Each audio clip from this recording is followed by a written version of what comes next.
মুসলমানদেরকে আল্লাহ রসুল গোলাম হওয়ার জন্য তৈরি করছেন নাকি? আমাদেরকে বদরে পরাজিত করতে পারে নাই, আমরা ছিলাম সংখ্যায় অল্প। আমাদেরকে ওহদে পারে নাই, আমাদেরকে খন্দকে পারে নাই, আমাদেরকে হুনায়ুনে পারে নাই। আমার রসুলকে ফেলে 10,000-এর মতো ইতিহাস বলে পালিয়ে গেছিল। আমার রসুল আর 100 মর্দে মুজাহিদ দাঁড়ালেন, বুক টান টান করে বলে, আমি আল্লাহ রসুল, আমি আব্দুল্লাহর পুত্র, আমি পালাইতে পারি না। রসুলকে সেদিন হুনায়ুনের মাঠে পরাজিত করতে পারে নাই।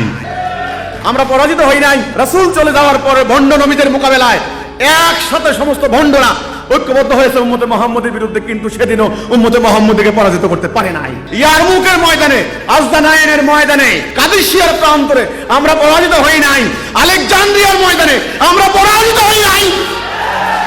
কিন্তু আজ কয়েক শতাব্দী ধরে আমরা পরাজিত, আমরা লাঞ্ছিত, কারণ আমরা মুমিন নই। আল্লাহর সাহায্য আমাদের সঙ্গে নাই, আমাদের সঙ্গে আল্লাহর নসর নাই।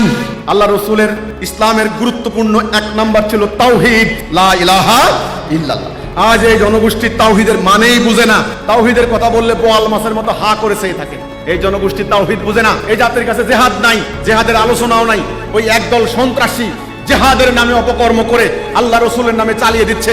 জিহাদের মতো পবিত্র আমলকে তারা বেজ্জত করছে, কিন্তু আল্লাহ রসুলের দিন প্রতিষ্ঠার সেই জিহাদ নাই। আজকে তাদের জাতীয় জীবন পরিচালিত হয় ব্রিটিশ খ্রিস্টানের হুকুম দিয়ে, আল্লাহর হুকুম দিয়ে নয়।